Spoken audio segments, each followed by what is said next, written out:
Hello students, welcome again my online classes. Myself Pankaj Dwivedi. We solve exercise 2E of class 6 subject mathematics and chapter name is whole number. whole number के exercise 2E को हम solve करेंगे इस video में. Question number 1. Find the value each of the following. Find the value each of the following. It means इन सब की value आपको find करनी है. अब बताओ 0 को अगर 39 से डिवाइड करेंगे तो आंसर क्या मिलेगा? 0 मिलेगा. किसी भी नंबर 0 को अगर किसी भी नंबर से डिवाइड करेंगे तो आंसर क्या आएगा? 0. Answer is equal to 0. Okay. अगर किसी नंबर को उसी से डिवाइड करें, if dividend and divisor both are same, then quotient is equal to 1. तो डिविडेंड डिवाइजर दोनों सेम है, इसलिए आंसर क्या होगा? 1. तो आंसर यहां क्या मिल गया आपको? is equal to 1. Next fourth part 701 minus 1869 divided by 1869. It means board mass property. First of all bracket के अंदर की क्वांटिटी को हम सॉल्व करेंगे. तो ब्रैकेट में क्या लिखा है?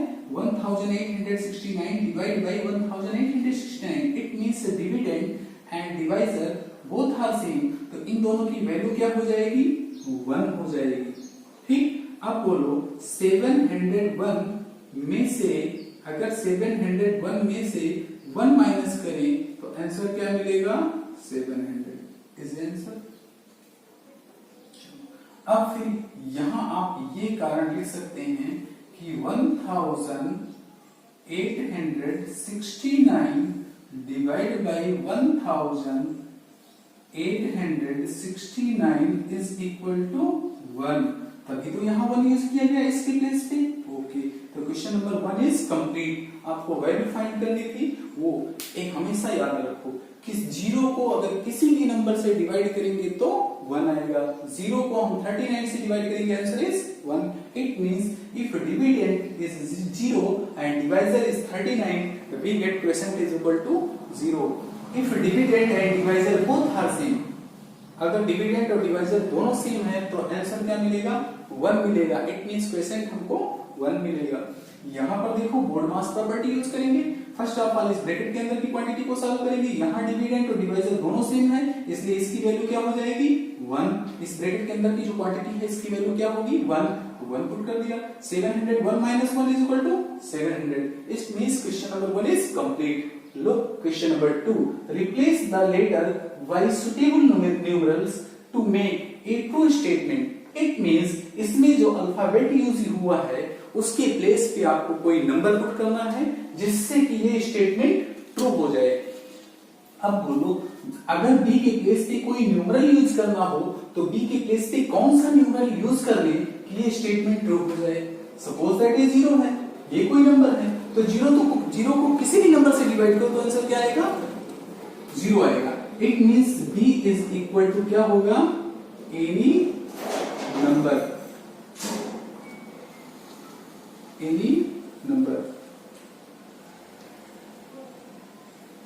Okay. Next, is a dividend? Is a divisor? Dividend and divisor both are same. It means इसकी वैल्यू क्या होगी? 1. It means n is equal to 1.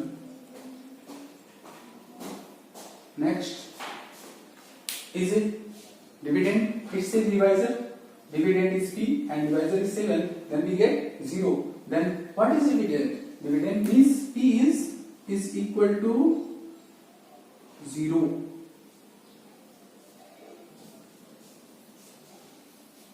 Next, m is any numerals. Divide by 708. We get answer is equal to 0. Hence m is equal to 0. Hence question number 1 and 2 are completed.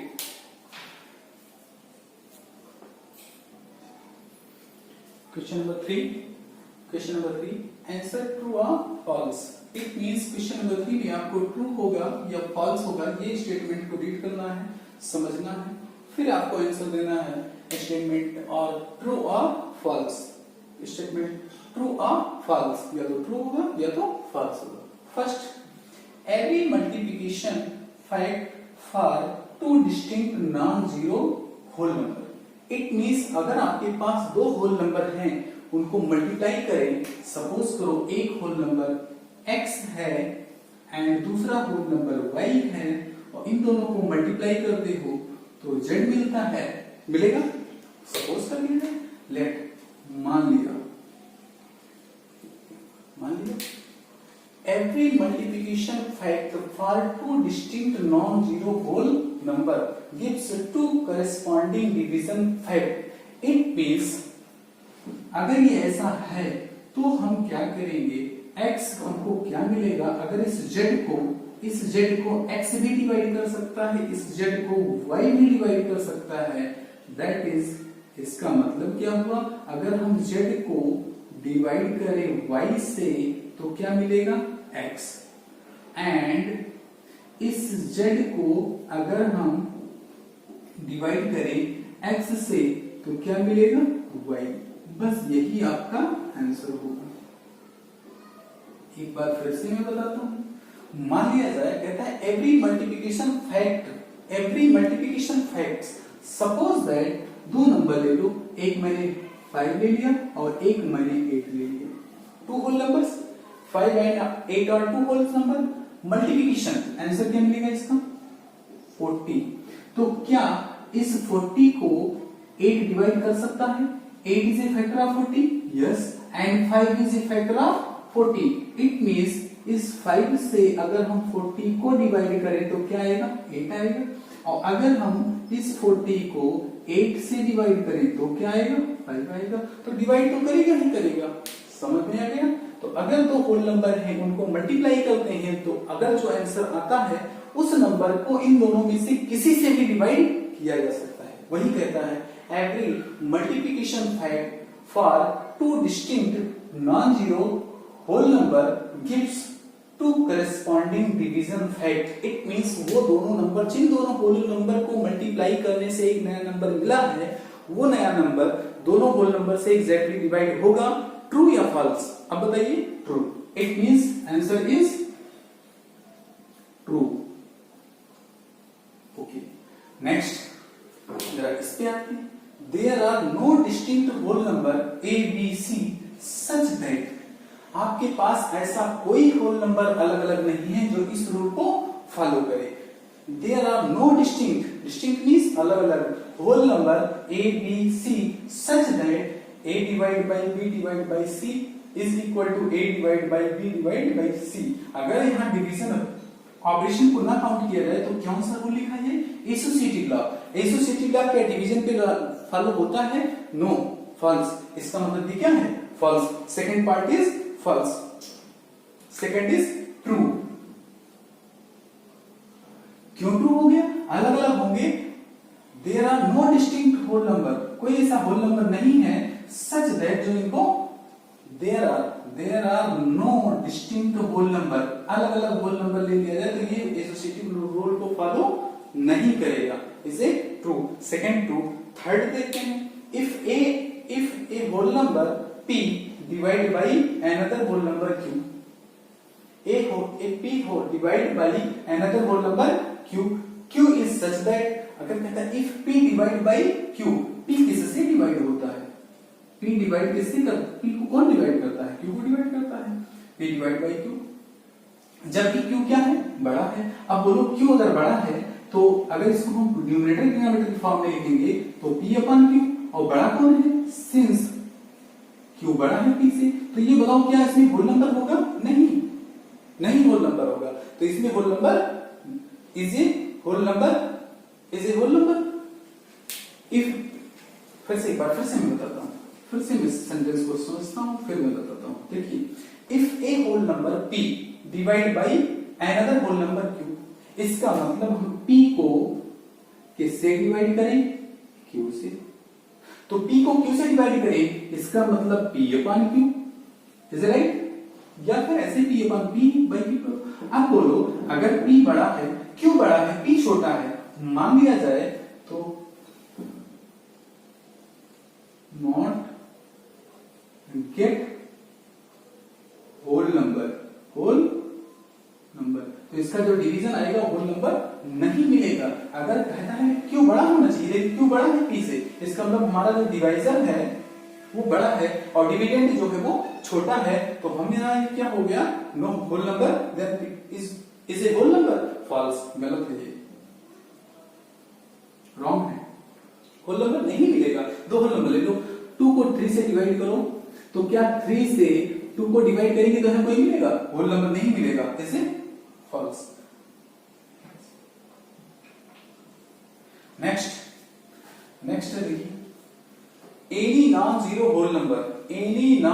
Whole number divide by itself given equation, any non zero whole number, जो ऐसा whole number लेना है लेकिन zero नहीं होना चाहिए, तो हम कहता है ऐसा कोई नंबर है तो एक नंबर ए ले लो, दूसरा भी ये ले लो, इनको ए से डिवाइड करो, आंसर क्या मिल जाएगा, एस। तो क्या हो गया आंसर, ट्रू हो गया।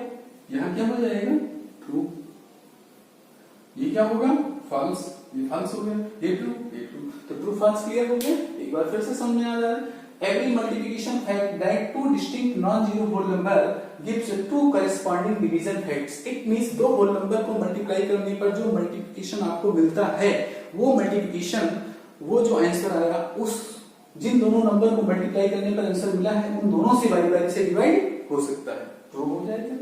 There are no distinct whole number A, B, C such that, ऐसा कोई होल नंबर अलग अलग नहीं जो इस रूल को फॉलो करे, सही लिखा है, गलत नहीं है। हमारा एसोसिएटिव ला होल नंबर पे फॉलो करता ही नहीं है, इसका मतलब ये होल नंबर हो ही नहीं सकते। If a whole number p divide by another whole number q, अगर p होल नंबर को q डिवाइड करता है और p बड़ा होना चाहिए, डिविडेंड बड़ा होना चाहिए, डिवाइजर छोटा होना चाहिए, जब यहाँ की यहाँ है क्या, डिवाइजर बड़ा है, डिविडेंड छोटा है, इट मींस होल नंबर 8 नहीं होगा। Non zero whole numbers divide by itself gives a question 1, yes, question number 3 is complete.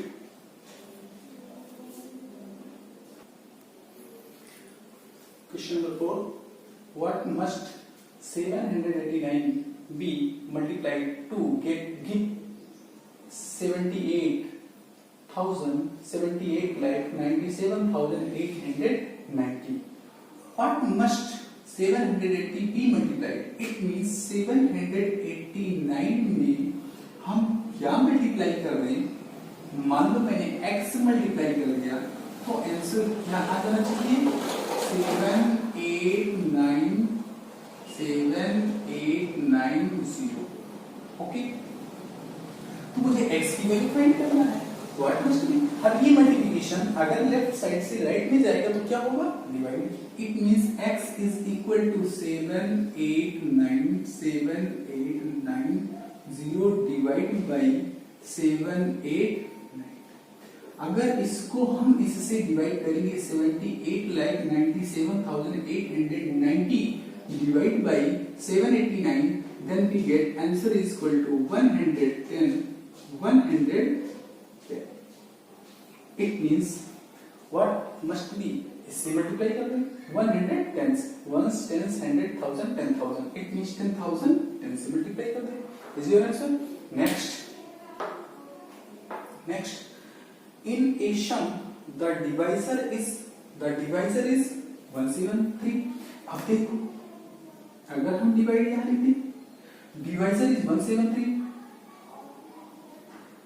and quotient is 2544 and the remainder is 60। the dividend आपको फाइंड करना है, x क्या होगा, तो सिंस आप लिखेंगे, since dividend is equal to, is a dividend is equal to divisor into quotient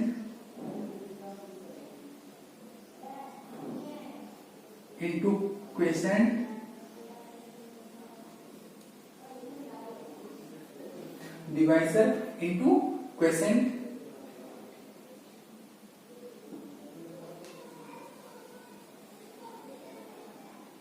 plus remainder. अब divisor is how much? Divisor is 173 and quotient is how much? 2544 plus 60. It means इन दोनों को multiply करके 60 हम क्या कर दें? Add कर दें. अगर इन दोनों को मल्टीप्लाई करके 60 ऐड करेंगे तो आंसर आएगा 440 172. इतना आपका आंसर हो जाएगा. Dividend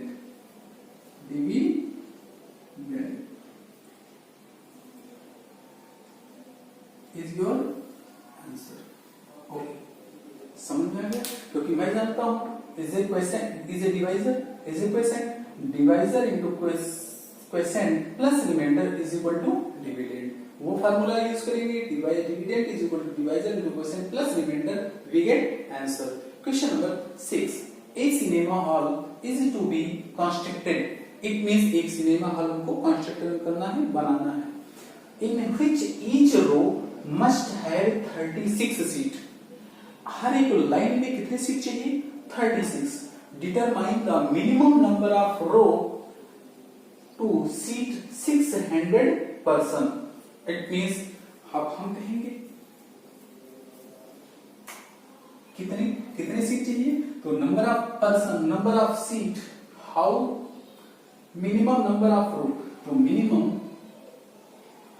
number of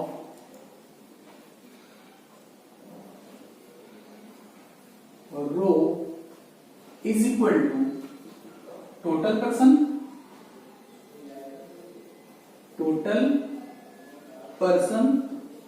divided by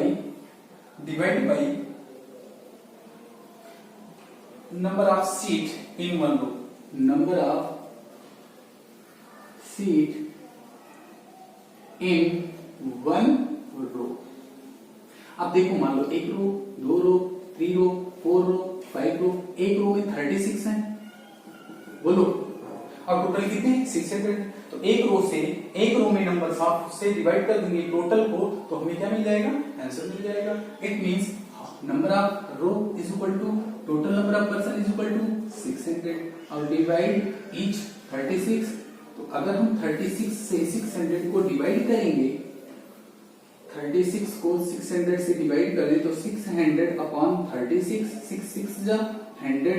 it means 100 को 6 से डिवाइड करो तो 100 को 6 से डिवाइड करेंगे तो 1590 10 बच जाएगा. इसका मतलब 1696 तब भी 4 बच जाएगा. अभी भी इसका मतलब 16 सीट से ऊपर चाहिए, 16 सीट से ऊपर चाहिए. नंबर ऑफ रो कितने रो होने चाहिए? कम से कम 16. तो minimum number of row, minimum